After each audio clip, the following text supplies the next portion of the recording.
கனிமொழிக்கு எவ்வளவு சொத்து இருக்குன்னு அவங்களுக்கே தெரியாது. ஒரு சாதாரண லெதர் வாட்ச் கட்டி இருப்பாங்க, ஒரு பொட்டு வச்சிருப்பாங்க. அதனால அம்மையார் வந்து உலக உத்தமி என்று நீங்க நினைக்காதீங்க. அத மாதிரி ஒரு ஃப்ராடு கர்நாடகனோட ஒட்டுமொத்த ஃப்ராடை உள்ள வச்சிருக்கு. தலைமுறை தலைமுறையாக தமிழ்நாட்டு மக்களை உண்டு கொளுத்துக் கொண்டிருக்கக்கூடிய இந்த ஸ்டாலினுடைய குடும்பத்துல மட்டும் எத்தனை லட்சம் கோடி இருக்கும், எத்தனை லட்சம் கோடி இருக்கும். நீர்வளத்துறை அமைச்சர் துரைமுருகன் இருக்கிறாரு, அக்கா கீதா ஜீவன் இருக்காங்க. கனிமொழிக்கு எவ்வளவு சொத்து இருக்குன்னு அவங்களுக்கே தெரியாது. ஒரு சாதாரண லெதர் வாட்ச் கட்டி இருப்பாங்க, ஒரு பொட்டு வச்சிருப்பாங்க. அதனால அம்மையார் வந்து உலக உத்தமி என்று நீங்க நினைக்காதீங்க. அத மாதிரி ஒரு ஃப்ராடு கர்நாடகனோட ஒட்டுமொத்த ஃப்ராடை உள்ள வச்சிருக்கு. அஞ்சகம் பெற்றெடுத்த வஞ்சகம் கருணாநிதி, அந்த வஞ்சகம் பெற்றெடுத்த ரஞ்சிதம் கனிமொழி. எங்க சொத்து இருக்குன்னு அவங்களுக்கே தெரியாது. எங்க கோயம்புத்தூர்ல பினாமி பேர்ல பல காலேஜுகள் பல கல்லூரிகள் நடத்துறதா சொல்றாங்க. வந்தவுடனே ஒரு மாசம் தான் வேலை, எல்லாத்தையும் தியாகி ஆகிக்கிறோம், எல்லாத்தையும் திகாருக்கு அனுப்புறோம். நாங்க என்ன பண்ணுவோம்? நாங்க ஆட்சிக்கு வந்தா என்ன பண்ணுவோம்? பொருளாதாரத்தை தண்ணீர் போடுவோங்க. என்னங்க நீங்க ஆடு மாடு வளர்க்கறதுக்கான ஒரு மாநாடு போனீங்க, ஆடு மாடுகள் மாநாடு, பனை ஏறு மாநாடு, இதெல்லாம் சரியாங்க ராஜா? இங்க பாலுக்கான பொருளாதார மட்டும் பல லட்சம் கோடி இருக்கு, பல லட்சம் கோடி இருக்கு. யோசிச்சு பாருங்க. இன்னைக்கு கூட சமீபத்துல கூட நாட்டு மாடுகள் இனப்பெருக்கம் செய்வதை தடை செய்யற சட்டங்கள் கொண்டு வரா. ஏன் கொண்டு வரா? நாட்டு மாடு இருக்கு, நம்மளோட மாடு, நாட்டு மாடு 50 ஆண்டுகளுக்கு முன்னாடி எப்படி பால் இருக்கும்? புல்ல போடுவோம், கண்ணுக்குட்டி பெத்து போடும், கண்ணுக்குட்டிக்காக பாலை சுரக்கும். எப்படி சுரக்கும்? அது கர்ப்பப்பையில இருந்து ஒரு ஹார்மோன் சுரக்கும். அந்த ஹார்மோன் பசுமாட்டில் இருக்கக்கூடிய ரத்தத்தை எல்லாம் பாலா மடுவுக்கு மாற்றும். அந்த மடுவில் இருக்கக்கூடிய பாலை மக்கள் குடிச்சு நாம வாழ்ந்தோம். தாய்ப்பாலுக்கு அடுத்த நிலையில மாட்டுப்பால் இருந்தது, நாட்டு மாட்டுப்பால் இருந்தது. இவன் என்ன பண்றான்? வெள்ளை புரட்சி வரணும், வெண்புரட்சி வரணும் அப்படின்னு சொல்லிட்டு டெல்லியில இருந்து ஜெர்சி பசு வந்து இறக்குமதி பண்றான்.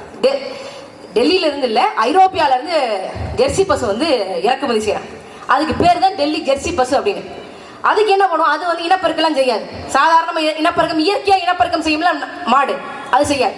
அதுக்கு என்ன பண்றான்? அதுக்கு ஒரு ஊசி போடுறான், அதுக்கு ஊசி போடுறான். அது வந்து போவைன் growth ஹார்மோன் அப்படின்னு சொல்லி அதுக்கு பேர்.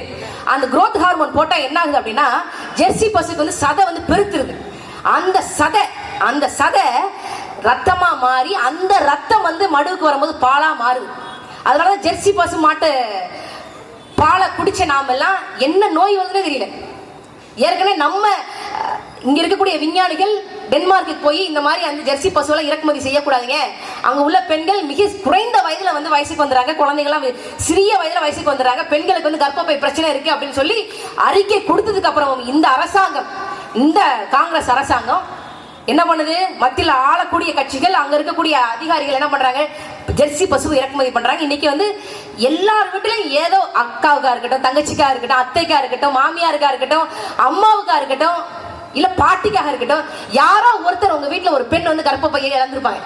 எங்க வீட்டுல இருக்காங்க, எங்க அத்தைக்கும் கர்ப்பப்பை எடுத்திருக்கு, எங்க அம்மாவுக்கு கர்ப்பப்பை எடுத்திருக்கு. காரணம் என்ன? இந்த ஜெர்சி பசுனுடைய பால். காலையில எழுந்து நம்ம பெண்கள் குடிக்கிறது டீ இல்ல காஃபி தான் குடிப்பாங்க. குடிச்சு இப்படி ஆயிடுச்சு. நம்ம இதுல இருந்து மீட் எடுக்கணும்னு நினைக்கிறோம். நாங்க நாம் தமிழர் கட்சிக்காரங்க இங்க தேனாறு பாயும் பாலாறு பாயும் அப்படின்னு சொல்லி நாங்க நாம் தமிழர் கட்சி ஆட்சிக்கு வர விரும்பல. நாங்க தமிழ்நாட்டை சிங்கப்பூராக மாற்றிடுவோம் என்று பேசுறதுக்கு வரல. எங்க மக்களுடைய அடிப்படை தேவையாக இருக்கக்கூடிய உணவு தேவையை நாங்க பூர்த்தி செய்ய வேண்டும் என்ற ஒரே காரணத்துக்காக தான் நாங்கள் ஆட்சிக்கு வர துடிக்கிறோம். நாங்க வந்தா ஜெர்சி பசு இருக்காது, நாட்டு மாடு மட்டும்தான் இருக்கும், நாட்டு மாடு மட்டும்தான் இருக்கு. நாட்டு மாடு வளர்ப்பது அரசு பணியாக எங்கள் அண்ணன் செந்தமிழன் சீமான் அவர்கள் மாற்றி விடுவார்.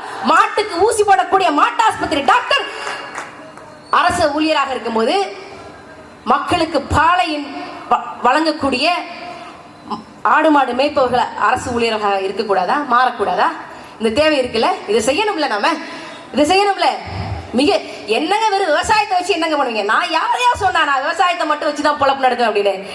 இப்ப சொல்றாங்க, இப்ப கச்சத்தீவுல வந்து திசநாயக கால் வச்சிருக்காங்க.